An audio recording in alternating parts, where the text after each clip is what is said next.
আপনার জীবন সম্পর্কে আপনার কি বক্তব্য? তখনই আমি বলি যে আমি এখনো এটাই মনে করেন? এখনো কি আপনি ওই হ্যাঁ, একই জায়গায় আছেন? এই যেটা হচ্ছে যে এটাতে I have lived a life that I wanted to live.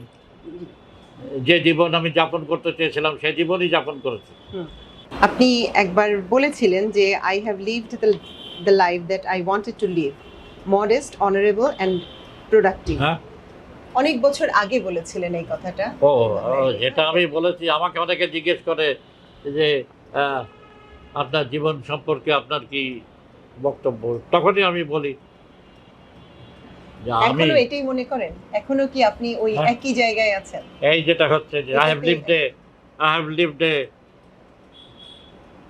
I have lived a life that I wanted to live.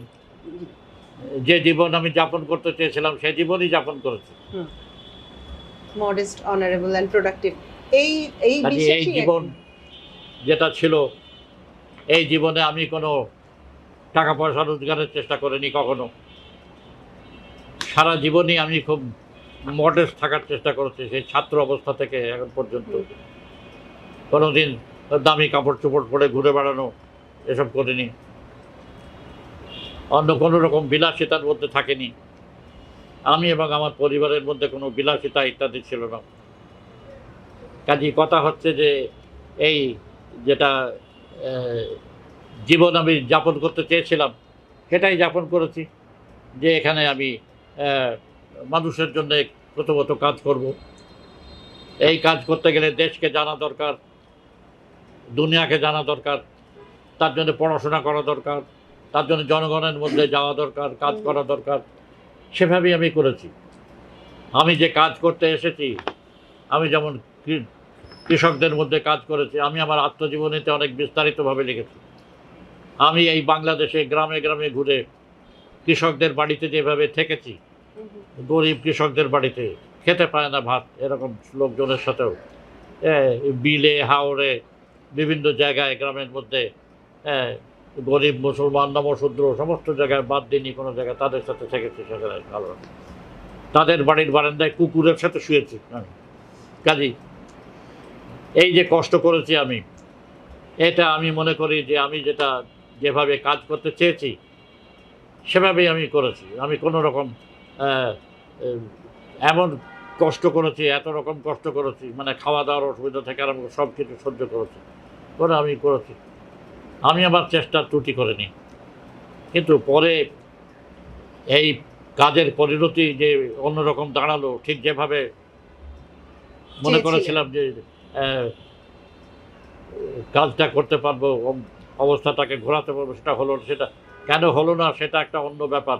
এই দেশের জনগণের যে অবস্থা, পরিবেশ এইসব বিশ্লেষণ করে এ ব্যাপারে আমি অন্যভাবে লিখেছি। কিন্তু এখানে এটা সম্ভব না বলা। কেন এটা হলো না? কিন্তু আমি আমার দিক থেকে চেষ্টার কোনো ত্রুটি করিনি।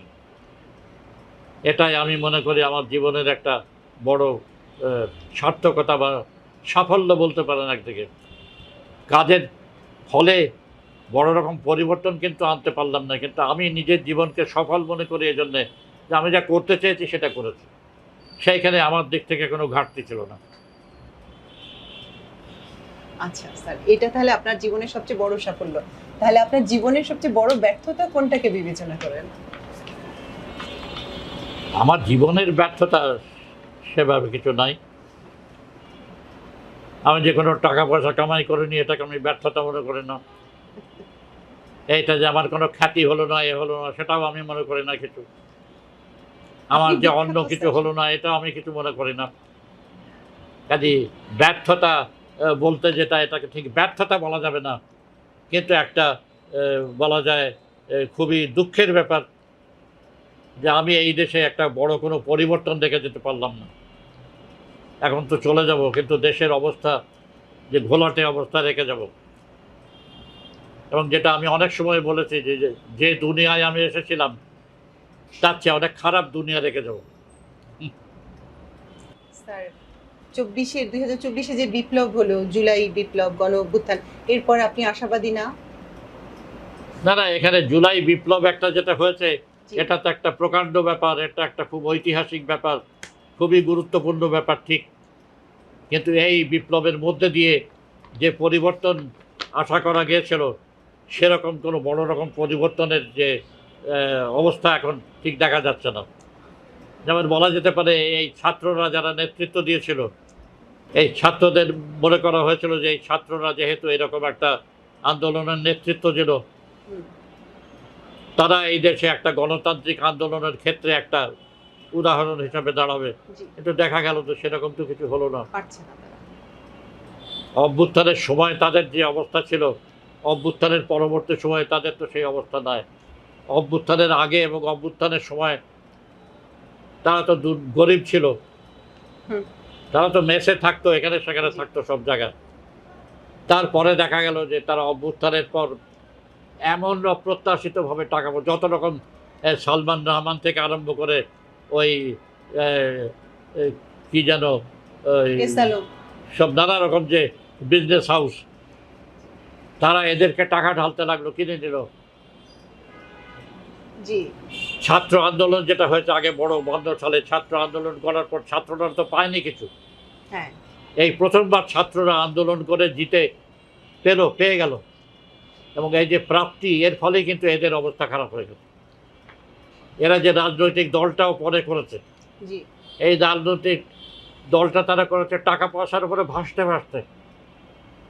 চিন্তাই করা যায় না যে একটা ছাত্রদের রাজনৈতিক দল করবে, তারা এই সংসদ ভবনের সামনে বিশাল কোটি টাকা খরচা করে তারা একটা, আয়োজন তারপরে অনুষ্ঠান। পার্টি করার পর তারা গড়ের মাঠ বলছি, এই যে কি যেন সরোয়ার্দী উদ্যানে জি, এইখানে বিরাট ইফতার পার্টি। তার চেয়েও বড় কথা হচ্ছে ছাত্রদের দল ইন্টারকন্টিনেন্টাল হোটেলে এই বিরাট ইফতার পার্টি লাখ লাখ টাকা খরচা করে। এসব কি? নির্বাচন জিতবে কি করে তুমি? ওটা সম্ভব। তাদের ধারণা নির্বাচনে তারা দাঁড়াবে, নির্বাচনে দাঁড়ালে আসলে তারা একটাও সিট পাবে না। যদি কারোর সাথে কোয়ালিশন করে, জোট গঠন করে, তাহলে হয়তো নির্বাচন হলে 2-4টা সিট পেতে পারে। কিন্তু নির্বাচনের মধ্যে দিয়ে তারা ক্ষমতা দখল করা বা, কিন্তু তাদের অনেকের ধারণা যে তারা ইতিমধ্যেই নির্বাচনের মধ্যে দিয়ে ক্ষমতায় বসতে যাচ্ছে। দাঁড়ালে এই যে জিতবে, একটা এরকম রাজনৈতিক দল ছেলে মানুষদের, ছাত্রদের রাজনৈতিক দল হওয়ার সাথে সাথেই অন্য কোনো সংগ্রামের মধ্যে না যাওয়ার ফলে সত্ত্বেও, কাজ না করা সত্ত্বেও খালি ক্ষমতায় যাওয়ার চিন্তা, এইটা তো কোনো ভালো জিনিস না। এইটার থেকে মনে করার কোনো কারণ নাই যে এদের দ্বারা দেশের জনগণের, শ্রমজীবী জনগণের, কৃষক শ্রমিক বা অন্যদের হুম, কোনো উপকার সম্ভব। কাজে এদের যে থেকে মানুষ যে আশা করেছিলেন, সেই আশা তো পূরণ হবে এরকম মনে করার কোনো কারণ নাই। এই ব্যাপারটা তাদের জন্য যতই দুঃখজনক হোক, এটাই হচ্ছে বাংলাদেশের এখন বাস্তব অবস্থা। অবসরে কি করেন? অবসর কিভাবে কাটান? অবসরে কি করেন? অবসরে কি আর করব? অবসর মানে এখন তো বইপত্র পড়ি, আর তো করার কিছু নাই। আমি তো এখন আর বাইরে বেরিয়ে ঘোরাফেরা করতে পারি না, কোনো কাজ করতে পারি না। বাড়িতে থাকি, পড়াশোনা করি। এই লেখালেখি অনেক কমে গেছে, পড়াশোনা করি। লেখালেখি করতে আজকাল কষ্ট হয়, অসুবিধা হয়। আগের মতো খুব দ্রুত লিখতেও পারি না, পড়াশোনা করি।